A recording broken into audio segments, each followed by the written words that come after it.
Alright, this session, in this integrity session, we will focus on Part B of the Math 098 readiness test. Part B focuses primarily on adding and subtracting of polynomials as well as multiplication and just a little bit of division of polynomials. Alright, so let's get started. The first problem asks us to complete the following for the given polynomial. Part A, identify the degree of each term. Alright, when trying to identify the degree of each term, in this particular example, really all we have to do is look at the exponents assigned to each value of x. So, to each x variable, excuse me. So when we look at the first term, this 11x, the exponent for this x, even though you don't see one, is understood to be a 1. When we look at this negative 25, it doesn't have an x variable in the term, so that would be the same as saying the exponent for x is 0. You have negative 22x to the 6th. Okay, so x to the 6th, exponent being 6, means that you'd have a degree of 6. And positive 9x to the 3rd, exponent of 3, so the degree would be 3rd. And lastly, you have negative 12x to the 4th, exponent of 4, so the degree would be to the 4th. Okay, so we have 1, 2, 3, 4, 5 terms in this polynomial. It's a 5-term polynomial, and the degrees are based on the exponent of x in each one of these terms. Now, in general, degree is determined by the sum of the exponents for each individual term, but because these terms all have a single variable, in this case x, then we can basically just make our decisions based on the actual exponent for each x. So once again, this 11x, the exponent for this x, even though we don't see it, is understood to be a 1, so the degree would be first degree. Anytime you have a constant term that doesn't have a variable on it, alright, then you understand that degree to be 0. Here, x is to the 6th, so 6th would be the degree for that term, and x to the 3rd here, so this would be 3rd degree term, and x to the 4th, this would be a 4th degree term. Alright, so that's part A. Now, when part B, they want you to identify the degree of the entire polynomial. So when we're trying to identify the degree of the entire polynomial, then what we do is we look at each individual term. So we look at each individual term. Okay, so we look at the 5 terms, and what we want to do is identify the highest degree amongst all of the terms. So when I look at the 5 terms here, the highest degree that we've noted from part A was right here with a degree of 6. Alright, so the highest degree of all the terms is 6, so the degree of the entire polynomial would be considered 6th degree. Okay, alright, and then the last one asks to write the polynomial in descending order with respect to x. Alright, some people call this writing the polynomial in standard form. Anyway, all they're wanting you to do is arrange each of these 5 terms in the polynomial based on the degree. So from the highest degree to the lowest degree. So we've already stated that the negative 22x to the 6th is our highest degree. So we would write it first. Alright, then after 6 we're going to do a countdown, so the next in line would be here, 4th degree, so we write it next. So since it has a minus in front of it, we say minus 12x to the 4th, so that takes care of the 4th. So we said 6, then we came over here to 4th, so next, if we're doing a countdown, would be 3rd. So you have plus 9x to the 3rd, so we write plus 9x to the 3rd. So 6, 4, 3 Now next in line counting down would be 1, and this is a positive 11x, so we write plus 11x. And then lastly you have the constant. Anytime you have a constant present in a polynomial and they want you to arrange it in descending order, the constant term should always be last. Alright, so 6th, 4th degree, 3rd degree, 1st degree, 0 degree. Alright, 6th degree, 4th degree, 3rd degree, 1st degree, 0 degree. So this would be the solution of part C as it relates to writing the entire polynomial in descending order with respect to x. Alright, number 2 is asking us now to start adding polynomials. Now, in previous math lessons you may have been taught that when you see operations inside of parentheses you're supposed to try to do those. But when you look here in number 2, we have some operations that are being asked of us inside of parentheses, but if we notice, none of the terms inside of this set of parentheses are like terms. So if I want to try to take this negative 6x to the third and add it to this 8x, they're not like terms, so I couldn't do it. This 8 right here, this constant of 8, couldn't be added to any of these as well. So when we look inside of the parentheses, we're not able to combine them based on trying to combine them inside of the parentheses. However, what we can do is we can combine terms from this set of parentheses with terms from this set of parentheses based on them being alike. And so when I'm trying to match them up and combine them from one set of parentheses to the other, I'm again trying to combine them based on the fact that they have the same exponent of x. Now the highest I see here is x to the third, so when I'm starting with x to the third I always want to start with my highest degree. So I have a negative 6x to the third, and I'm trying to look to see if I have any other x to the thirds, and I don't. So I can just go ahead and write that as the beginning of my answer, 6x to the third. Now after x to the third, counting down just like we did up here in part C, counting down, okay, 6x to the third, looking at all the terms present, x to the second would be next in line. Now I don't have anything other than this negative 2x to the second, so there's nothing to combine with it, so I can just write it down. Okay, now I've done x to the third, x to the second, so next would be x to the first, which is really just saying x. Okay, so I have an 8x here and I have a 7x here, so I'm saying this 8x plus this 7x.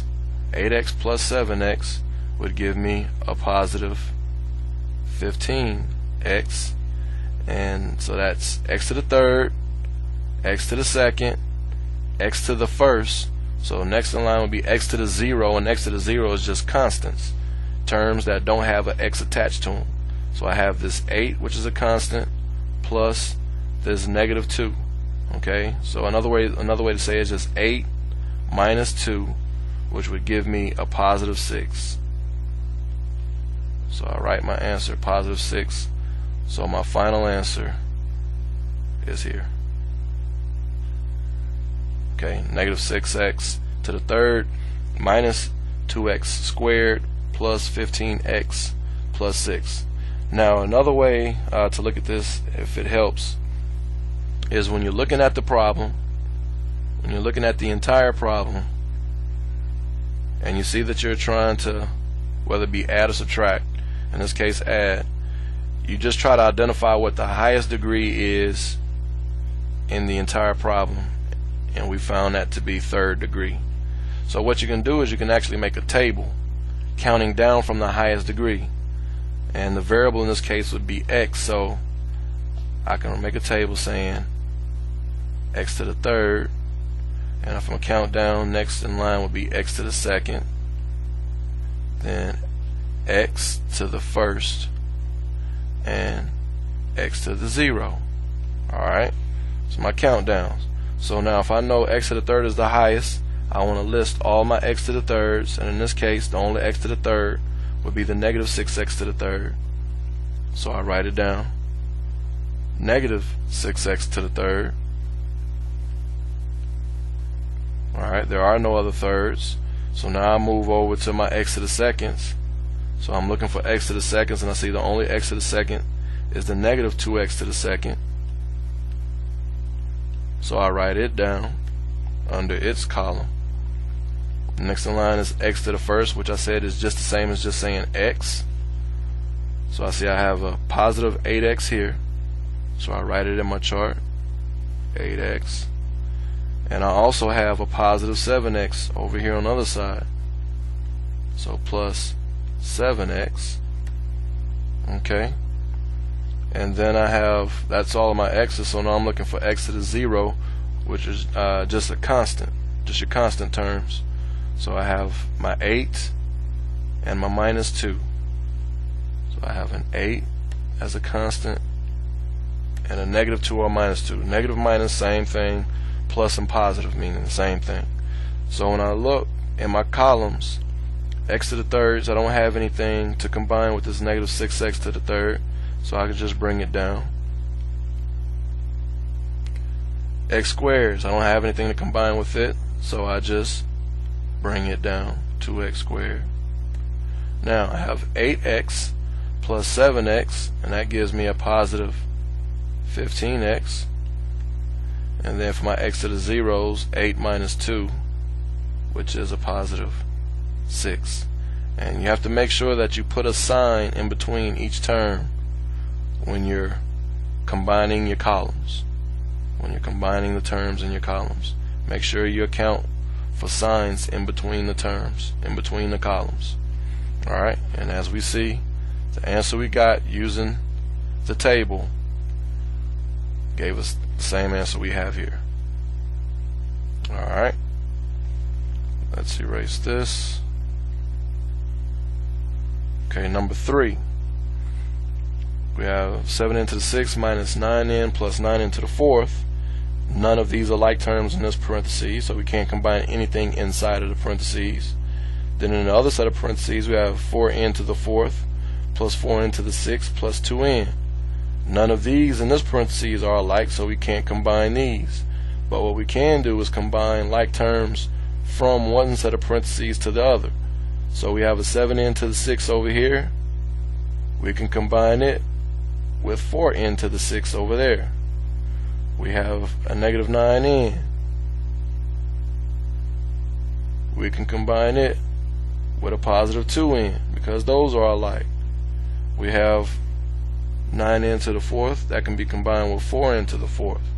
Again, like terms. So starting with the highest degree, so n to the 6th in this case is the highest degree, so we want to combine those. So we say our 7 n to the 6th plus our 4n to the 6th gives us 11 n to the 6th. Then we move on to the next, counting down from 6 would be 4s. So our 4th degree terms are what we're going to look at now, since that's the next counting down from 6.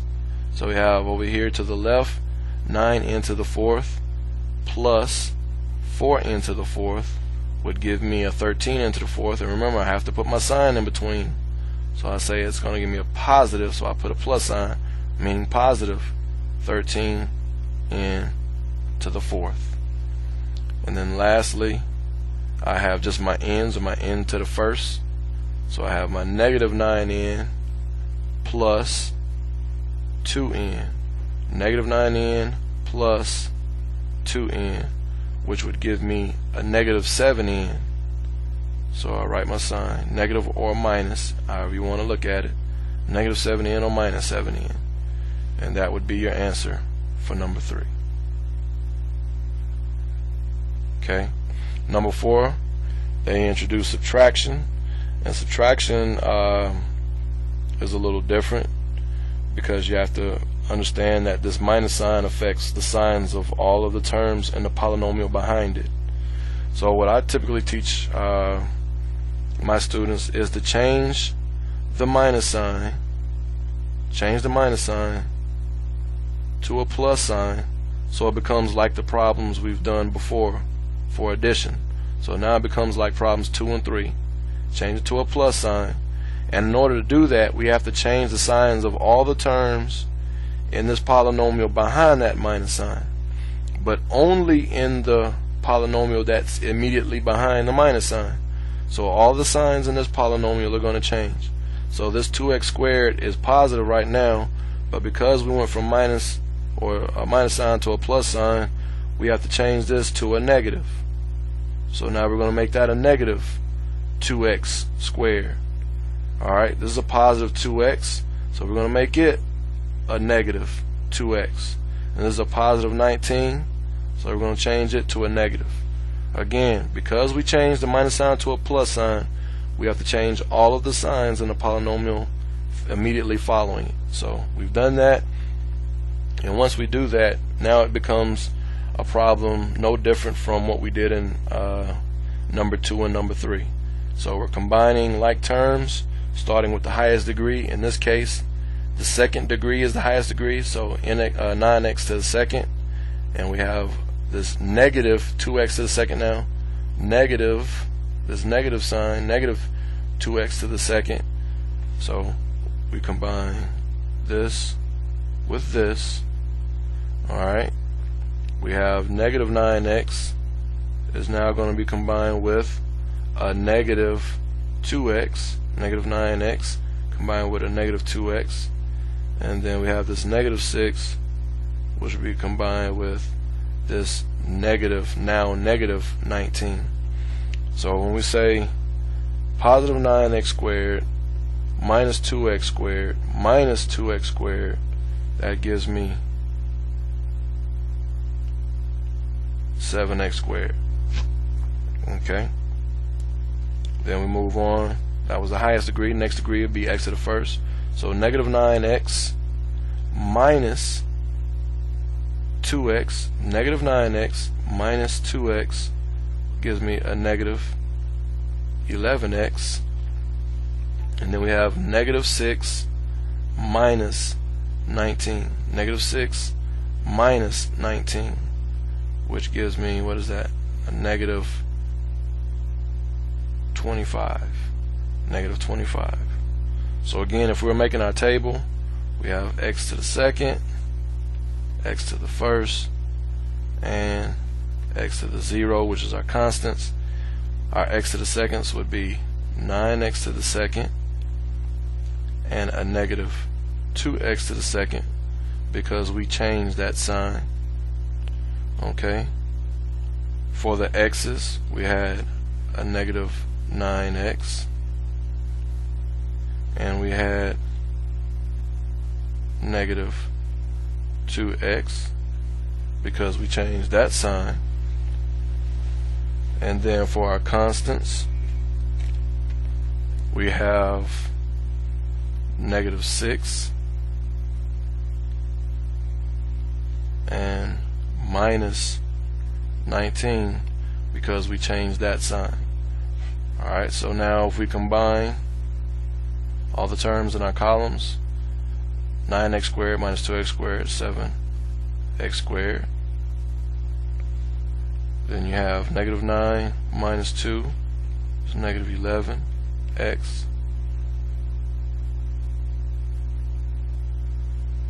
And then you combine negative 6 minus 19, negative 25. So once again, the answer we have here matches up with what we got here. So either way, whatever works best for you, if you just like using the lines like I did here to connect everything, or if you prefer to use the chart, either way, you see you get the same answer. Okay, and now for number 5, we want to take our highest degree, which is to the 5th. So again, we have a minus sign here, so we're going to change it to a plus sign. So that's going to change this 7 to negative. That's going to change this 5x to the fourth to positive, that's going to change this positive 6x to the fifth to negative, and this negative 7x to the third to positive. Remember, in order to change the signs right here in the middle, in between the polynomials, you have to change all the signs of the polynomial that follows it. So all of the signs have now been changed. 7 was positive, now it's negative. The negative 5x to the fourth is now positive. Positive 6x to the fifth is now negative. Negative 7x to the third is now positive. So now we can combine based on like terms, starting with the highest degree.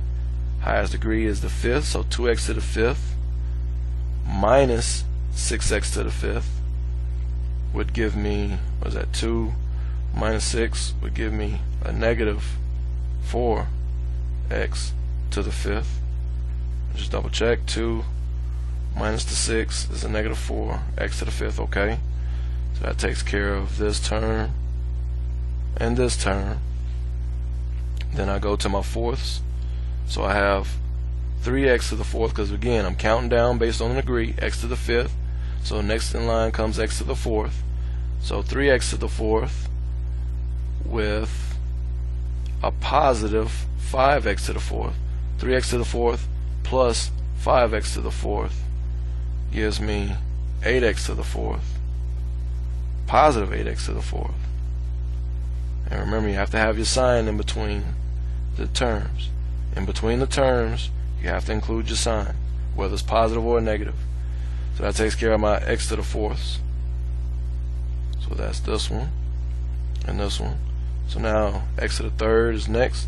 5x to the third plus 7x to the third. 5 and 7 gives me a 12. So a positive 12x to the third. 5x to the third plus 7x to the third, 12x to the third. And then lastly, we have our constants, which is a negative 3 minus 7. Negative 3 minus this 7, which gives us a negative 10. Alright, there's our answer. So that concludes the adding and subtracting. Okay, so now moving on to multiplication. Give me a second to adjust. Okay, scroll down.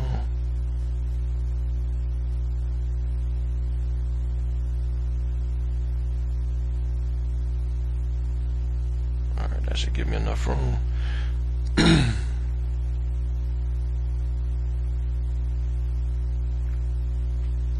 Alright, now multiplication. In this case, number 6, we see a multiplication of two binomials. We say binomial, bi meaning two, because each set of parentheses, each polynomial in the parentheses is two terms. Alright, notice there's one term, there's two terms. That's why we call it a binomial. Binomial. Again, one term, two terms. Binomial. So we have a binomial times a binomial. And when we have that situation, you can use what is known as the FOIL method, where you say first term in this binomial times the first term in this binomial, which would give you negative 4x squared. Notice the coefficient on this x is a 1. Coefficient on this x is a negative 4, so 1 times negative 4 is negative 4. The variable they have in common is x, so here's my x, and the exponent on this x is 1. The exponent on this x is 1, so when you're multiplying, you add the exponent. So this 1 plus this 1 for exponents gives me an exponent of 2, so 4x, negative 4x squared. Then you go outside, which is the farthest left in this binomial, times outside, which is the farthest to the right in that binomial, and you multiply those. So you have 1x times a negative 7 which will give you a negative 7x. Okay, so that's your outside. So this term is from multiplying first times first. This term is from multiplying the outsides. So if these are your outsides, then these will represent your inside. So 11 times a negative 4x, 11 times negative 4x, which would give me a negative 44x for my insides. And then we have last, so the last in this binomial times the last in this binomial. So 11 times a negative 7 gives me a negative 77 for my last. And that's why we call it the FOIL method, F-O-I-L. Now the FOIL only works, FOIL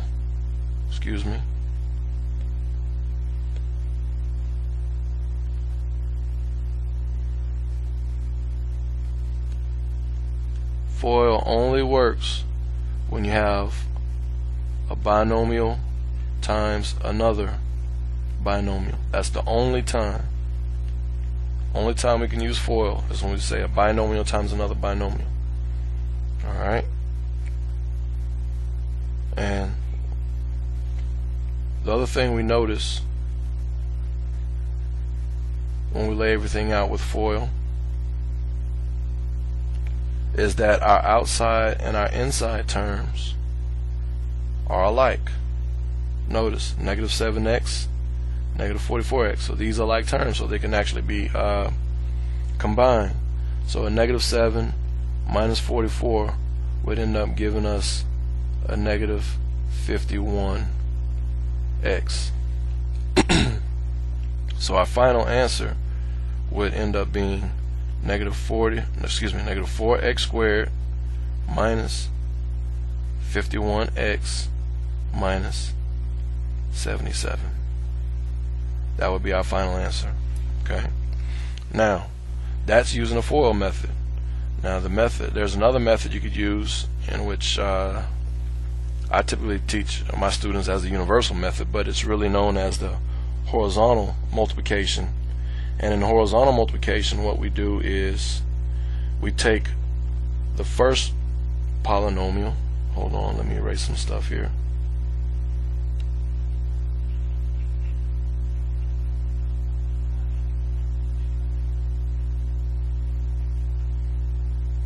Okay.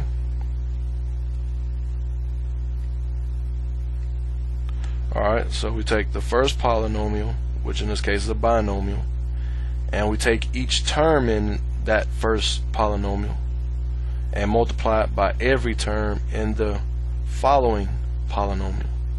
So in this case we have 11 plus x times a negative 4x minus 7. So what we want to do is take each term and multiply it by everything in the next polynomial. Each term and multiply it by everything in the next polynomial. So using that method, I take my x, which is my first term, and multiply it by my negative 4x minus 7, which is the next polynomial. Okay. Then I take my plus, notice plus 11, not just 11, but plus 11. You have to account for the sign. Excuse me.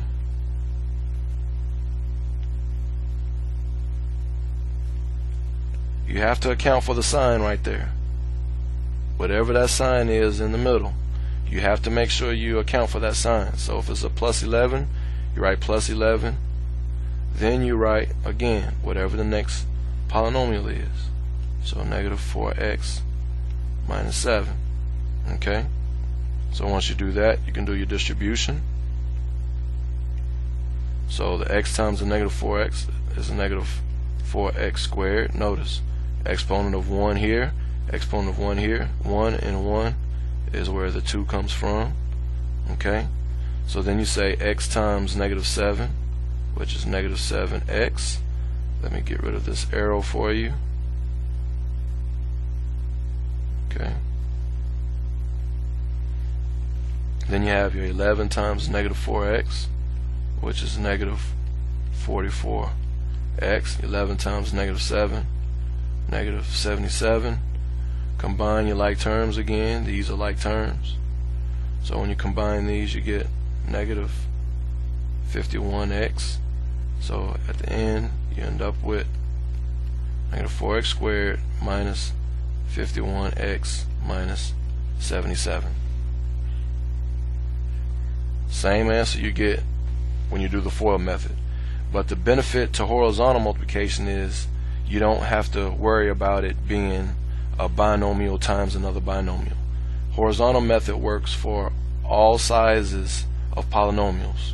So whether it's a one-term monomial or a three-term trinomial or however many terms it may be, you can use the horizontal method. So that's why I typically refer to it as a universal method for multiplying polynomials. Okay, so let's continue with number 7. Let's erase. Matter of fact, let's just erase all of this.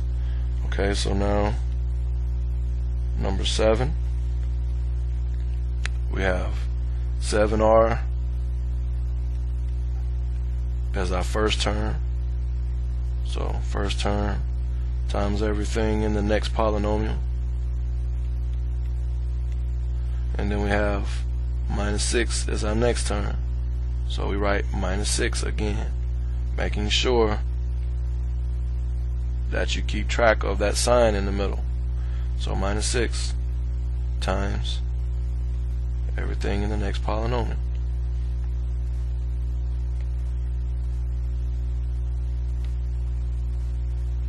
Alright, so here, there, so you have 7r times 7r. So now you end up with 7 and 7 is 49. R to the first times r to the first gives you r to the second, because again, when you're multiplying when you're multiplying these terms, you add the exponents. So that 1 and that 1 gives you this 2 right here. Then you have 7r times 6. 7 and 6 is 42 with an r left over. Negative 6 times 7r is a negative 42. The r left over. Negative 6 times positive 6 is a negative 36. Alright, look for like terms. We see we have like terms here. And it just so happens that these terms will cancel each other. You have a positive 42r minus a 42r. So they cancel. And they just leave you with 49 r squared minus 36.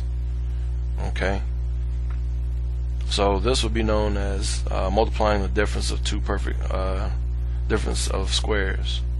Alright, notice 49 is a perfect square because we had the 7 times 7, and 36 is a perfect square, 6 times the 6, and difference to account for the subtraction in between. So our answer would be here. Number 8, 5x minus 10y squared. Now, what most students would typically want to do is just say 5x squared and then negative 10y squared and write that answer. That would be wrong. Alright, what we have to understand is this square means that we're going to write this 5x minus 10y 2 times. That's what the square means. So what I really want you to understand is whatever the exponent is, you turn around and you write out the polynomial that is being raised to that exponent however many times the exponent represents. So because our exponent is 2, we're going to write this 5x minus 10y 2 times. So what we really want to do is write 5x minus 10y and then write it again, 5x minus 10y. Again, we wrote it 2 times because we have an exponent of 2, so that means writing it out like this. Now once we write it out, we can use our horizontal method, or in this case, because they're 2 binomials, you could use FOIL. But again, I typically stick with the horizontal method, and so first times that, first times that, then the next term times that, next term times that. So when you say 5x times 5x, you get 25x squared. Then you have 5x times a negative 10y, which is a negative 50xy. Then you have a negative 10y, move to the next term now, negative 10y times 5x, which again will be a negative 50xy. Notice I wrote the x before the y, even though the y was before the x here. I keep my variables in alphabetical order. X comes before y, so I keep it uniform. Alright, and then I have negative 10 y minus times another negative 10y, which is a positive 100 y squared. Okay. Alright, so like terms here, so those two combine to give us a negative 100 xy. We keep the first term, which is a 25x squared, keep the last term, which is 100y squared, and that gives us our answer. So that would be our answer. Okay. Number 9. Let's see. Alright, number 9 is a case now where you have a binomial times a trinomial. So in this case, we couldn't use FOIL, because remember, FOIL only works with a binomial times a binomial. So now we have a binomial times a trinomial. So we use our horizontal method, or our universal method that we were just talking about. So again, we're going to say this first term times every term in the next polynomial, and we say our next term times every term. Okay, so when we do that, we have 5y times 25y squared. So our 5 times our 25 gives us 125y to the third now, because this is y to the first and y to the second. So 1 plus 2 gives us our y to the third. Alright. Then we have 5y times the 15. So that's, what is that? 2 is 30, 60, 75. So that's 75 positive 75 y squared. Okay, so y to the third, y squared, and then we end up with 5y times the positive 9, which is 45y. So 5 times the 25, 5 times the 15, 5 times the 9. That gives us these three. Now we move to the negative 3 times these three. So negative 3 times the 25 will give me a negative 75, and that's a y squared. Excuse me. Minus 75, a negative 75y squared. The negative 3 times the 15 would give me a negative 45y, and a negative 3 times the 9 give me a negative 27. Alright, so we've done all of the multiplication, so now it's just a matter of combining like terms. I notice these are alike and these are alike. Okay, the 75y squared combines with a negative 75y squared, so they actually cancel each other. They're the same with opposite signs. 45y minus 45y, so once again these cancel each other because they're the same with opposite signs. So what you're left with is 125 y to the third, or y cubed, minus 27. Alright. And this would be considered the difference of two perfect cubes in this case. So 125y to the y cubed minus 27 would be your final answer for number 9. Now, number 10, division. What you have to understand is this is pretty much the opposite of multiplication. You have your 60 x to the 9th plus 120 x to the 7th minus 48 x to the 3rd numerator all over 12 x to the 3rd in the denominator.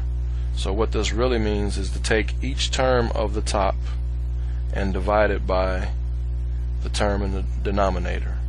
So we say 60 x to the n over 12x to the 3rd plus, you see the next sign in line is a plus sign, so plus, then you say 120 x to the 7th over 12x to the 3rd minus sign is next now, so minus 48 x to the 3rd over 12x to the 3rd.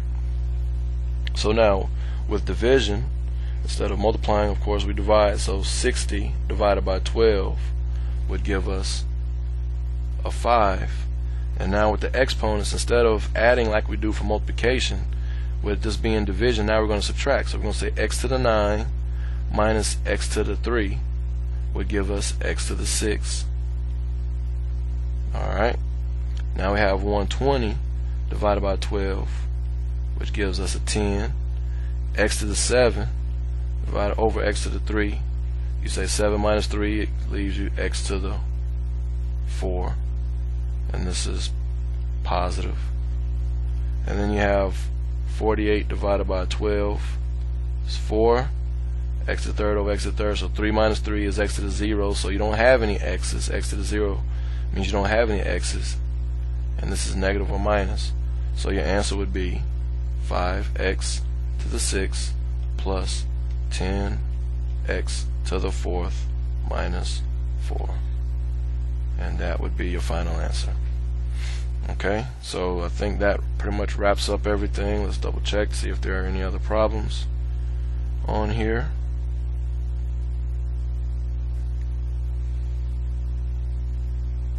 Nope, that wraps it up. So at this time, that concludes our session on multiplying, adding, dividing, and subtracting polynomials, and we'll be following this session up with another session on factoring polynomials. Thank you.